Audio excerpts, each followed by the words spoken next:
नमस्कार साथियों, मैं आशीष बिश्नोई, आपका एजुकेटर जनरल साइंस के लिए। मैं नोखा ज्ञानपीठ क्लासेस से आपकी क्लासें ले रहा हूं। आज हम जनरल साइंस की क्लास लेंगे। जो आपका कोई भी कंपटीशन हो जिसमें जनरल साइंस आता हो, लाइक सीईटी, एलडीसी, पटवार या सेंटर का कोई भी एग्जाम जहां जनरल साइंस आपसे पूछा जाता हो, उस संदर्भ में अपन बात करेंगे। और आज अपन पहला जो टॉपिक लेंगे वो लेंगे जेनेटिक्स, हिंदी में जिसे कहा जाता है आनुवांशिकी। जेनेटिक्स या आनुवांशिकी किसे कहेंगे, पहले देखते हैं बच्चों। आनुवांशिकी, आनुवांशिकी या जेनेटिक्स, तो ध्यान रखना यह बायोलॉजी की वो ब्रांच है जिसमें हेरिडिटी भी पढ़ते हैं और करैक्टर भी पढ़ते हैं, मतलब आनुवांशिक लक्षण भी पढ़ते हैं और आनुवांशिकता भी पढ़ते हैं। दोनों शब्द अलग अलग है। पहले अपन डिफरेंशिएट कर लेते हैं कि दोनों शब्द क्या क्या है। पहले तो आनुवांशिकी में अपन किस किस को पढ़ेंगे। एक तो पढ़ेंगे आनुवांशिक लक्षण को, आनुवांशिक लक्षण प्लस आनुवांशिकता।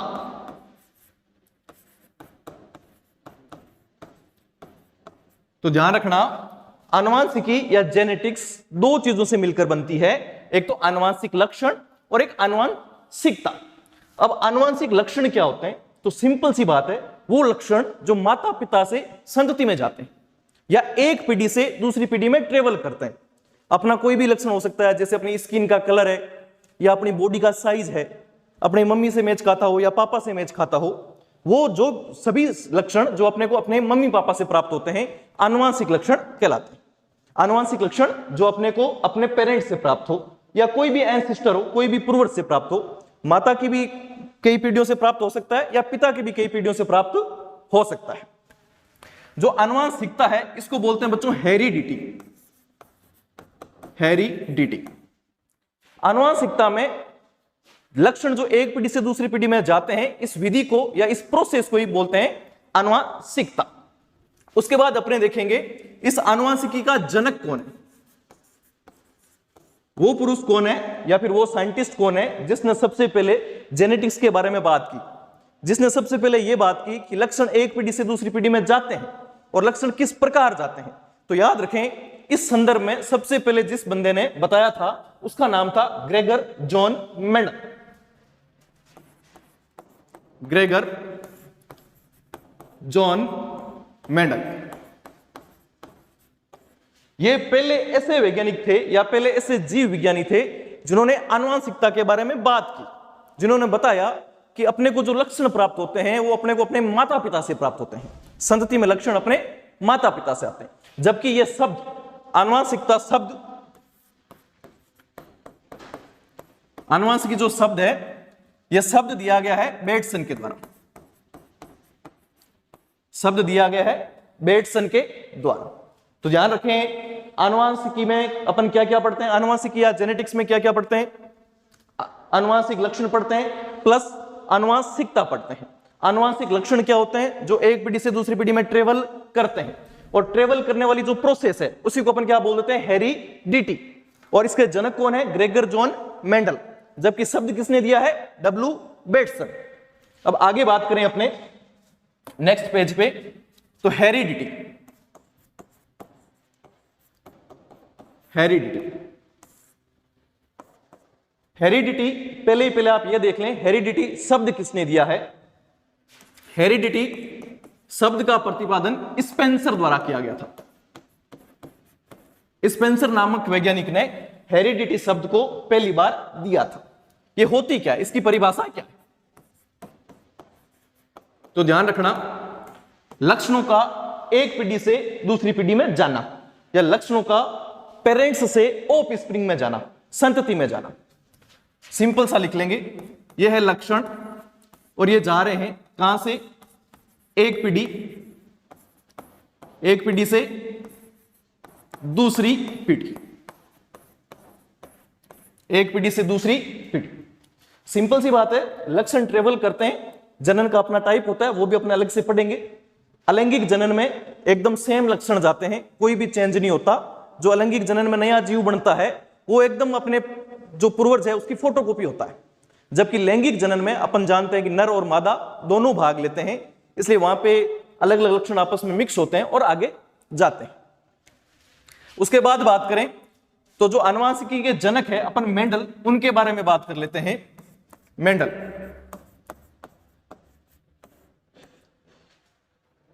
आनुवांशिकी के जो जनक है वो है मेंडल, ग्रिगर जॉन मेंडल। इनके बारे में बात करें तो ये पेशे से पादरी थे। पादरी इट मींस जैसे अपने मंदिरों में पुजारी होता है, वैसे चर्चेज में जो पुजारी होते हैं उन्हें अपने पादरी कहा जाता है। इनका जन्म यूरोप के एक छोटे से देश में हुआ था जिसका नाम था ऑस्ट्रिया। कोई पूछ ले इनका जन्म कहां हुआ, हालांकि ये पूछता कम है भाई इसका जन्म कहां हुआ, ऐसे क्वेश्चन कम आते हैं। तो इसका जन्म हुआ ऑस्ट्रिया में। ऑस्ट्रिया जो यूरोप का एक छोटा सा कंट्री है। कब हुआ? 22 जुलाई 1822। 22 जुलाई 1822। ये मैथमेटिशियन थे, आपने प्रश्नावलियां पढ़ी होगी, संख्या की प्रायिकता, उनका इनको तगड़ा नॉलेज था। जीव विज्ञान से इनका डायरेक्ट कोई लिंक नहीं है। इन्होंने कई बार टीचर बनने की कोशिश की वहां के, लेकिन वहां पे नहीं बन पाए, तो इन्होंने पादरी बन गए। और पादरी बनने के बाद इन्होंने देखा कि चर्च के जो बैकग्राउंड का एरिया है, जो खाली मैदान पड़ा है, उसका कोई यूज नहीं हो रहा है। तो इन्होंने उसको यूज करने का सोचा, और यूज करने के सोचने के लिए इन्होंने कुछ प्लांट्स लगाए। और इन्होंने जिस प्लांट्स को लगाया वो प्लांट्स था मटर का पौधा। मटर में भी आपको याद रखना है उद्यान मटर या मीठी मटर। तो उस मटर के पौधे को लगाया और उनका यूज करना स्टार्ट किया। इसके साथ एक चीज और देख लें, नॉर्मल सी है कि ये पादरी कब बने थे? 1843 में इन्होंने एज ए पादरी चर्च को ज्वाइन कर लिया था। उसके बाद आपको याद रखना है इन्होंने अपने प्रयोग किस पर किए थे? अपने प्रयोग किस पर किए थे? तो इन्होंने अपने प्रयोग किए थे उद्यान मटर। उद्यान मटर या नॉर्मली अपन बोल सकते हैं मीठी मटर। मटर के भी बच्चों वेरियस टाइप होते हैं, मटर कोई एक टाइप की नहीं होती, वेरियस टाइप की होती है। कुछ को अपन डाइजेस्ट कर सकते हैं, कुछ को डाइजेस्ट भी नहीं कर सकते, थोड़ी पॉइजनस भी होती है। इसका वैज्ञानिक नाम जरूर याद रखना भाई, पायसम सेटाइवम। पायसम सेटाइवम वैज्ञानिक नाम के नीचे हमेशा अंडरलाइन आता है भाई, क्योंकि ये नाम लैटिन भाषा में होते हैं। तो या तो इन नामों का आप तिरछा लिखो, और तिरछा आप नहीं लिख सकते हैं तो इन नामों के नीचे आप अंडरलाइन करते हैं। और उसके बाद आपको याद रखना है मटर में मेंडल ने 7 लक्षण लिए थे। 7 जोड़ी विपर्यासी लक्षण, 7 जोड़ी। और एक जोड़ी में कितना हो गया? 2। जैसे लंबाई, लंबाई में एक तो जिसकी लंबाई ज्यादा हो, लंबा व्यक्ति हो, एक बोना जिसकी हाइट बहुत ज्यादा कम हो। तो 7 जोड़ी लक्षण लेकर इन्होंने प्रयोग किए थे। तो आप याद रखेंगे मटर के कितने जोड़ी लक्षण लिए थे? 7 जोड़ी। और लक्षण भी कैसे? विपरीत, एक दूसरे के विपरीत। मेंडल ने अपने सारे प्रयोग करके कुछ निष्कर्ष निकाले और कुछ उसके बाद कुछ अपने नियम दिए, उनके बारे में भी अपन चर्चा करेंगे। लेकिन पहले यह देख लेते हैं कि मेंडल ने मटर को ही क्यों चुना? मटर ही क्यों? कोई दूसरा प्लांट क्यों नहीं? दूसरा प्लांट भी तो वो चूज कर सकता था। मटर में ऐसा क्या खास है जो मेंडल की वो पसंद बना? तो अपन नॉर्मल सी देखें मटर के बारे में, तो पहला अपन देख सकते हैं ये एक शाकीय पौधा है, बहुत ही छोटा है, शाकीय है, शाकीय पौधा है। कम जगह में अपन ज्यादा प्लांट लगा सकते हैं, कम जगह में ज्यादा प्लांट लगाए जा सकते हैं। प्लस इसकी जो जीवन अवधि होती है वो भी कम होती है। जहां जीवन अवधि ज्यादा नहीं होती है तो अपन जल्दी जल्दी इनका अध्ययन कर सकते हैं। मान लो अपन मटर ना लें, अपने जो राजस्थान में उगता है खेजड़ी, उसको ले लें, तो खेजड़ी को लगने में, उसके पुष्प लगने में, उसके फल बनने में 5 से 7 साल लग जाएंगे। तो अपन कितनी पीढ़ियों का अध्ययन कर पाएंगे? बहुत ही मुश्किल है उन पीढ़ियों का अध्ययन करना। जबकि मटर की अपने 1 साल में 2-3 फसलें ले सकते हैं, आराम से उनका अध्ययन कर सकते हैं। कम जगह में प्लांट अधिक लगा सकते हैं। उसके बाद इन्होंने स्वयं परागण पाया जाता है। मटर में स्वयं परागण पाया जाता है। स्वयं परागण का नॉर्मली आप ये अर्थ मान के चलें, एक ही प्लांट का नर भाग और उसी प्लांट का मादा भाग, दोनों नर और मादा एक ही प्लांट पर होते हैं, और वो युग्मक, नर युग्मक और मादा युग्मक आपस में मिल सकते हैं, आगे निर्माण कर सकते हैं संतति का। उन्हें किसी और पादप की जरूरत नहीं है। लेकिन इंपॉर्टेंट बात यह है कि अपन कृत्रिम रूप से इसमें पर परागण भी करा सकते हैं। कृत्रिम रूप से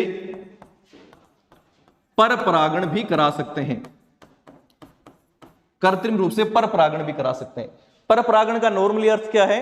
जब आप एक प्लांट पर उसके नर युग्मक नहीं डालो, किसी दूसरे प्लांट के नर युग्मक डाल दो, तो वो होता है पर परागण। तो दोबारा देख लें, मटर को क्यों चुना? एक तो शाकीय पौधा है, कम जगह में ज्यादा उग सकता है, नेचुरली इसमें क्या पाया जाता है? स्वयं परागण पाया जाता है। लेकिन अपन चाहे तो क्या करवा सकते हैं? पर परागण करवा सकते हैं। इसके बहुत ज्यादा फायदे होने के कारण ही उसने मटर को लिया था। या फिर अपन कह दें कि मेंडल थोड़ा लकी था तो उसको ये पौधा मिला। उसके बाद अपने बात करें, नॉर्मली ये परिभाषा हो सकता है किसी को कंफ्यूज करे, स्वयं परागण पर परागण। तो देख लेते हैं स्वयं परागण होता क्या है और पर परागण होता क्या है। पहले देख लें स्वयं परागण।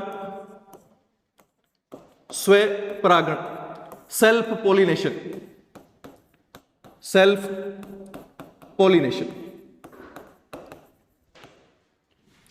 ध्यान रखना, जब एक ही पुष्प के या एक ही पादप के पुष्पों के नर युग्मक और मादा युग्मक हो, पेड़ चेंज नहीं होना चाहिए। उसी का नर युग्मक होना चाहिए, उसी का मादा युग्मक होना चाहिए। सिंपल सी शॉर्ट में लिख सकते हैं, एक ही पादप के नर युग्मक जिसे अपन बोलते हैं परागकण, परागकण तथा मादा युग्मक को बोलते हैं भाई गुरु बीजाणु, गुरु बीजाणु का आपस में मिलना, का आपस में मिलना क्या हो जाए भाई? स्वयं परागण। सिंपल से कह सकते हो ये आत्मनिर्भर पौधा है। इस पौधे में आत्मनिर्भर है, इसको अलग से नर युग्मक या मादा युग्मक किसी और पौधे से लेने की जरूरत नहीं है। जैसे अपने मोदी जी बोलते हैं ना, आत्मनिर्भर बनो। मटर बना बनाया आत्मनिर्भर है, उसको किसी से और से कोई युग्मक लेने की जरूरत नहीं है, खुद का है, खुद ले सकता है। बाकी मैं बोर्ड पे सारा कुछ लिख रहा हूं, आप स्क्रीनशॉट नहीं ले पा रहे हो, बाई चांस मैं आगे खड़ा हो जा रहा हूं या फिर नहीं ले पा रहे हो तो कोई दिक्कत नहीं है। हमारा जो टेलीग्राम चैनल है उसका लिंक हम कमेंट में पिन कर देंगे, आप वहां जाके मैंने जो भी बोर्ड पे लिखा है वो सारी एज पीपीटी फॉर्म आपको मिल जाएगा। नॉर्मली आपको टेलीग्राम के लिए जो कमेंट सेक्शन है उसमें जाना है, उसमें कमेंट हम पिन कर देंगे अलग से, और उस जो पिन किया हुआ कमेंट है उस पर आप क्लिक करोगे तो आप हमारे टेलीग्राम ग्रुप में ज्वाइन हो जाओगे। वहां पे सारी ये एज ए पीपीटी फॉर्म आपको मिल जाएगी, तो आपको अलग से स्क्रीनशॉट लेने की जरूरत नहीं है, एकदम हम कैमरे से अच्छे से खींच के देंगे आपको, वो कोई इश्यू आपको बिल्कुल भी नहीं है। तो स्वयं परागण क्या है? जब एक ही पादप के नर वाला हिस्सा भी हो और मादा वाला हिस्सा भी हो। वहीं पर परागण क्या होता है? पर परागण, तो ध्यान रखना इसमें नर युग्मक, मान लो नर युग्मक एक पौधे से आ रहा है, एक पौधे से, या कोई एक पौधा है ए, उससे आ रहा है, तो मादा युग्मक किसका होगा? किसी और प्लांट का। मादा युग्मक किसका होगा? किसी और प्लांट का, जिसे अपन क्या बोल सकते हैं? बी पादप। स्वयं परागण में एक ही पादप के नर युग्मक और मादा युग्मक के बीच में क्रिया होती है, जबकि पर परागण में अलग अलग पादपों के नर युग्मक और मादा युग्मक के बीच में क्रिया होती है। अब आप पूछ सकते हैं कि सर मटर पे नर भी है, मटर पे मादा भी है, तो मटर किसी और से क्यों लेगा? जब उस खुद के पास मादा है, खुद के पास नर है, तो अपना खुद का यूज करेगा, किसी और से क्यों लेगा? इसके लिए अपन दो आर्टिफिशियल तकनीक अपनाते हैं भाई। अपन अपनी तरफ से दो काम करते हैं, और एक का नाम है विपुंसन और एक का नाम है थैलीकरण। यदि अपने को पर परागण करवाना है और कृत्रिम रूप से करवाना है तो अपन दो काम करते हैं। एक तो अपन करते हैं विपुंसन। विपुंसन, विपुंसन क्या होता है? अपने को लगता है कि भाई अपने को नर युग्मक यूज नहीं करना, पौधे में नर युग्मक है पर अपने को यूज नहीं करना, अपन उसको काट के फेंक देते हैं, इसको बोलते हैं विपुंसन। तो विपुंसन क्या होता है? पादप के नर भाग को हटा देना, पादप के नर भाग को हटा देना, हटा देना। पादप का जो भी नर वाला भाग है उसे आप हटा के फेंक दो, तो वो हो जाता है विपुंसन। एक प्रोसेस और है, दैट इज थैलीकरण। थैलीकरण, अब मादा को काट के फेंक तो सकते नहीं, तो अपन क्या करते हैं, मादा वाले पोर्शन को ढक देते हैं किसी थैली से, ऐसी थैली जिसमें से वायु आर पार जा सके ताकि वो जीवित रहे, वरना प्लास्टिक वगैरह से ढक दें समझो तो फिर वो अंदर मर जाएगी। तो थैलीकरण क्या है, जब आप मादा भाग, किसी भी मादा भाग को आप ढक देते हो, मादा भाग को ढकना, तो मटर में नेचुरली तो स्वयं परागण होता ही है, अपने आप तो स्वयं परागण होता ही है, लेकिन आप चाहते हो नहीं स्वयं परागण नहीं कराना, अपने को तो पर परागण करना है, तो आप दो विधि काम ले लो, या तो आप विपुंसन कर दो या आप थैलीकरण कर दो, या तो नर वाले भाग को काट के फेंक दो या मादा वाले भाग को ढक के रख दो, और जब आपको लगे कि हाँ मेरे को अब परागण करवाना है, उस वक्त उन थैलियों को हटा लो और जो आपका इच्छित परागण है उसको ले आओ और उस पर डाल दो। इसीलिए इसने मटर को लिया। तो ध्यान रखना, मटर को लेने के कई कारण हो गए भाई, छोटा पौधा है, कम समय में उग जाता है, स्वयं परागण भी हो सकता है, पर परागण भी हो सकता है, और पर परागण की विधियां कौन सी होगी, विपुंसन हो गई और थैलीकरण हो गई। उसके बाद सिंपल सा अपने कंपटीशन में सीधा ही आ जाता है मेंडल के नियम। मेंडल के नियम कौन, कितने थे, कैसे थे, उनका क्या अपवाद है, अपने हेडिंग हो जाएगी मेंडल के नियम। मेंडल के नियम, तो ध्यान रखना मेंडल ने टोटल 3 नियम दिए थे, उसमें जो सबसे पहला नियम है वो है प्रभाविता का नियम। प्रभाविता का नियम, कोई इंग्लिश का बच्चा देख रहा है तो लॉ ऑफ डोमिनेंस, प्रभाविता का नियम या लॉ ऑफ डोमिनेंस। दूसरा है पृथक्करण का नियम, पृथक्करण का नियम, लॉ ऑफ सेग्रीगेशन, इसे लॉ ऑफ सेग्रीगेशन भी कह सकते हैं।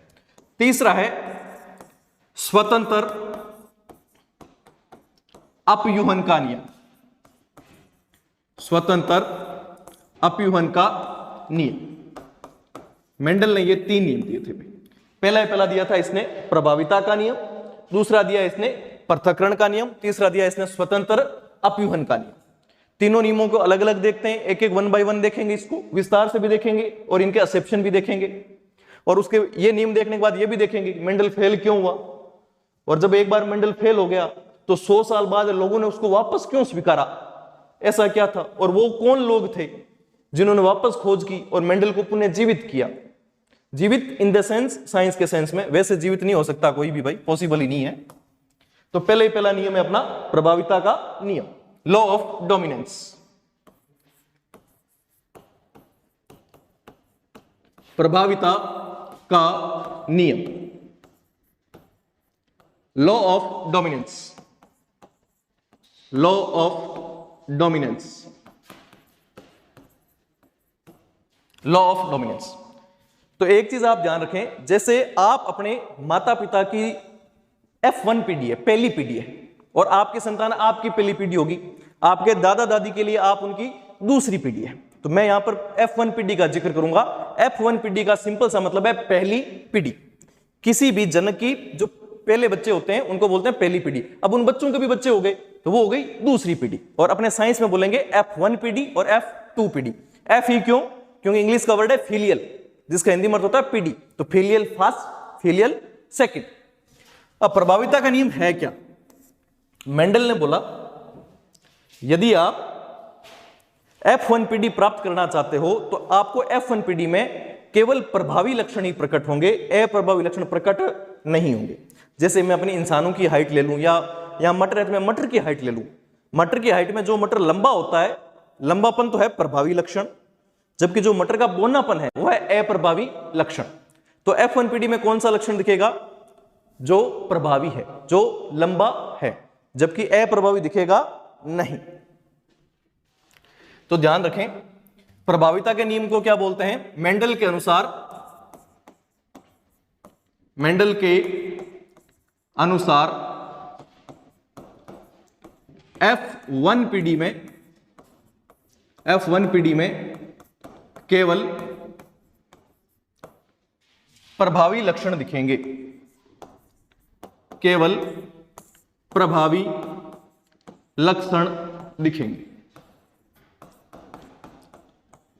अप्रभावी लक्षण दिखेंगे नहीं। इस चीज का ध्यान रखें, मेंडल का प्रभाविता का नियम बोलता है कि जो F1PD है उसमें केवल और केवल प्रभावी लक्षण दिखेंगे, अप्रभावी लक्षण नहीं दिखेंगे। प्रभावी और अप्रभावी लक्षणों की 7 जोड़ी है पूरी पूरी, और 7 जोड़ी मैं आपको अलग से लिख के दे दूंगा, क्योंकि क्लास में उसको कराने का, टाइम खराब करने का कोई मतलब नहीं है। जैसे आपको ये पीपीटी आएगी तो पीपीटी में 7 में लिखे हुए आपके पास आ जाएंगे कि 7 प्रभावी कौन से हैं, 7 अप्रभावी कौन से। आप नॉर्मली उनको देख लेना, और जो प्रभावी होते हैं उन्हें लिखते हैं अपन कैपिटल लेटर में, और जो अप्रभावी होते हैं उन्हें लिखते हैं अपन स्मॉल लेटर में। इस चीज का ध्यान रखना। अब इसको अपन सिद्ध करके देख लेते हैं कि ये होता कैसे है। मान लो ये नर है और ये मादा है। नर है लंबा, यहां पे मैं मटर की ही बात कर रहा हूं क्योंकि मेंडल ने मटर को ही लिया है। और मादा कैसी है, मादा मटर बोना। और इन दोनों को अपन क्या बोल सकते हैं भाई, जनक, क्योंकि इन्हीं से तो आगे काम हो रहा है, जनक। लंबे को लिखते हैं अपन कैपिटल टी और कैपिटल टी से, और जबकि बोने को लिखते हैं अपन स्मॉल टी से। ऐसा क्यों? क्योंकि जो भी प्रभावी लक्षण है उन्हें कैपिटल लेटर से लिखेंगे, जबकि अप्रभावी लक्षण को उसी के स्मॉल लेटर में लिखेंगे। उसके बाद अपन इनसे बनाएंगे युग्मक। और एक चीज आप साइंस में याद रखना, जब भी युग्मक बनते हैं अर्धसूत्री विभाजन होता है। जब भी युग्मक बनते हैं विभाजन कौन सा होता है, अर्धसूत्री, अर्धसूत्री विभाजन, अर्धसूत्री विभाजन होता है। अब कोई पूछ ले कि अर्धसूत्री ही क्यों होता है, तो ध्यान रखना अर्धसूत्री विभाजन की खास बात यह होती है कि इसमें लक्षण आधे रह जाते हैं, गुणसूत्र भी आधे हो जाएंगे पूरे पूरे। इंसानों के टर्म्स में बात करें तो इंसान में गुणसूत्र होते हैं 46। अब शुक्राणु से भी आते हैं 23, अंडाणु से भी आते हैं 23। मान लो अर्धसूत्री विभाजन ना हो, समसूत्री विभाजन हो जाए और शुक्राणु और अंडाणु बन जाए, तो बच्चे में गुणसूत्र कितने हो जाएंगे, 92। और 92 से तो बच्चा सर्वाइव नहीं करेगा ना, अस्तित्व ही खत्म हो जाएगा। अपन देखते हैं अपने अंदर 46 गुणसूत्र होते हैं, बाई चांस 45 हो जाए या 47 हो जाए तो लड़का लड़का नहीं रहता या लड़की लड़की नहीं रहती, उनका जेंडर चेंज हो जाता है, बहुत सारे इश्यू हो जाते हैं। तो गुणसूत्रों में चेंज अपने कर नहीं सकते, तो गुणसूत्रों की संख्या नियत बनाए रखने के लिए अपन विभाजन कौन सा करवाते हैं, हमेशा अर्धसूत्री, ताकि पीढ़ी दर पीढ़ी गुणसूत्र सेम बने रहे। और अर्धसूत्री विभाजन आधा कर देता है, तो नर का ही आधा, मादा का ही आधा, दोनों मिल जाएंगे तो वापस पूरा विभाजन कराएंगे। अर्धसूत्री बनेगा टी और टी, और ये जो बने हैं इनको क्या बोलते हैं, युग्मक, युग्मक। और इन दोनों के मिलाने से अपने को F1PD प्राप्त होगी, कैपिटल टी और स्मॉल टी। अब इसमें देखो कैपिटल टी भी है, स्मॉल टी भी है। कैपिटल कब आता है, जब प्रभावी हो, लंबा हो। स्मॉल कब आता है, जब अप्रभावी हो। लेकिन इस F1PD में अर्थात पहली पीढ़ी में सभी पादप लंबे होंगे, सभी पादप लंबे होंगे। तो इस चीज से अपन क्या सीख सकते हैं, इस चीज से अपना सिंपल सा ये सीख सकते हैं कि लंबेपन का जो जीन है वो प्रभावी जीन है। तो जो अप्रभावी जीन था बोनेपन वाला, उसको उसने दबा दिया, उसको एक्सप्रेस होने ही नहीं दिया, उसको प्रकट होने ही नहीं दिया। और ये तो बच्चों सिंपल सा रूल है लाइफ में भी, जो प्रभावी है, जो डोमिनेंट है, वो रिसेसिव को या अप्रभावी को दबाता ही है। लेकिन इस F1PD से अपन आगे संततियां जब प्राप्त करेंगे तब सारे लक्षण वापस दिखने शुरू हो जाएंगे। ये टॉपिक आपका अलग से वापस दोबारा आ जाएगा। तो प्रभाविता का नियम क्या है भाई, जब F1PD प्राप्त करते हैं तो केवल प्रभावी लक्षण ही दिखते हैं, अप्रभावी लक्षण दिखते नहीं है। बाकी हम मेहनत कर रहे हैं, आप भी थोड़ी ट्राई करें, लाइक करें, शेयर करें। आगे बात करते हैं। पहला नियम तो हो गया प्रभाविता का नियम। एक इसमें अपवाद और लिख लीजिएगा, प्रभाविता के नियम के कुछ अपवाद भी होते हैं। इसके 2 अपवाद हैं आपके सिलेबस में। एक तो सहप्रभाविता, सहप्रभाविता जिसे बच्चों बोलते हैं कोडोमिनेंस, कोडोमिनेंस।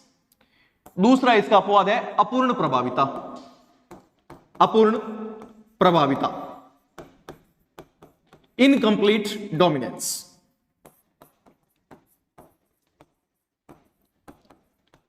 इनकंप्लीट डोमिनेंस,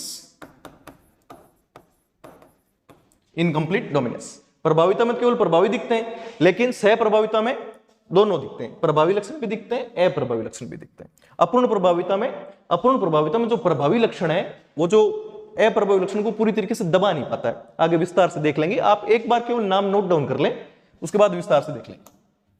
अब दूसरा नियम देख लें, पृथक्करण का नियम। पृथक्करण का नियम या लॉ ऑफ सेग्रीगेशन, इसका एक दूसरा नाम भी होता है, वो जरूर याद रखना। मैं इसका दूसरा नाम लिख देता हूं। इसका दूसरा नाम होता है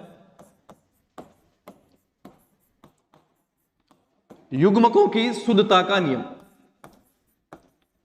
युग्मकों की शुद्धता का नियम, शुद्धता का नियम। इसका दूसरा नाम भी याद रखना है। एक तो इसका नाम है भाई पृथक्करण का नियम, और इसका दूसरा नाम है युग्मकों की शुद्धता का नियम। जो गैमीट्स होते हैं, युग्मक होते हैं, वो प्योर होते हैं। और एक चीज और याद रखनी है, अपवाद। इस नियम का कोई भी अपवाद नहीं है, इस नियम का कोई भी अपवाद नहीं है। तो आपसे सिंपल सा क्वेश्चन पुटअप कर सकता है, मेंडल के कौन से नियम का अपवाद नहीं है? तो स्वतंत्र अपयूहन के नियम का कोई अपवाद नहीं है, बाकी दोनों नियमों के अपवाद है।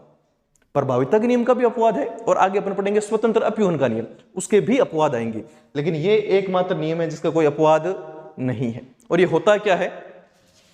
ये सिंपल सा ये बताता है कि जब भी युग्मक बनते हैं अपने अंदर, युग्मक बनते हैं, युग्मक बनते समय एलील अलग अलग हो जाते हैं, अलग अलग हो जाते हैं। अभी जैसे अपनों ने बात की थी कैपिटल टी, तो आगे हमेशा केवल एक ही जाएगा, दोनों नहीं जाएंगे। या अपनों ने बात की थी स्मॉल टी, तो अगली पीढ़ी में केवल एक ही जाएगा। मतलब ये जो दो है इनमें होगा अर्धसूत्र विभाजन, आगे केवल एक जाएगा, दोनों आगे नहीं जाएंगे, और उसका कोई भी अपवाद नहीं है। इस नियम को आपको याद रखना है। इसके बाद है मेंडल का तीसरा नियम, स्वतंत्र अपयूहन का नियम। स्वतंत्र अपयूहन का नियम, हालांकि ये नियम अपनी रियल लाइफ में भी बहुत ज्यादा लागू होता है। मेंडल ने बोला था एक लक्षण की वसागति दूसरे लक्षण की वसागति को प्रभावित नहीं करेगी। जैसे आप में चमड़ी का कलर है, या आपके नाक का साइज है, या कान का साइज का जीन है, तीनों लक्षण एक साथ ही एक पीढ़ी से दूसरी पीढ़ी में जा रहे हैं, तो तीनों ही एक दूसरे को डिस्टर्ब नहीं करेंगे, तीनों ही एक साथ चलेंगे। तो ध्यान रखना, एक लक्षण की वंशागति, एक लक्षण की वंशागति दूसरे को प्रभावित नहीं करेगी, दूसरे को प्रभावित नहीं करेगी। एक साथ जब दो या दो से ज्यादा लक्षण एक पीढ़ी से दूसरी पीढ़ी में जाते हैं तो वो एक दूसरे को प्रभावित नहीं करते, लेकिन इसका भी अपवाद है, और इसका अपवाद है सहलगनता। इसका अपवाद है सहलगनता। रिपीट में भी इसके बारे में कुछ बातें करेंगे। आज क्लास का टाइम हो गया है, सर ने इशारा कर दिया है। अब अगली जो क्लास होगी उसमें वापस इनके बारे में थोड़ी सी चर्चा कर लेंगे, स्वतंत्र अपयूहन के नियम के बारे में भी थोड़ी बात कर लेंगे। आप क्लास को देखें, आपको कोई भी डाउट हो आप कमेंट्स में डाल दो, हम उसको रिप्लाई कर देंगे। या और भी आपको कोई इश्यू हो तो आप लिख दें। मान लो आपको बोर्ड क्लियर नजर नहीं आ रहा, या वॉइस में कोई दिक्कत है, या लिखने के स्टाइल में कोई प्रॉब्लम है, आपको कोई भी इश्यू हो तो आप नोट डाउन कर दें और हम आपको रिप्लाई करेंगे। धन्यवाद।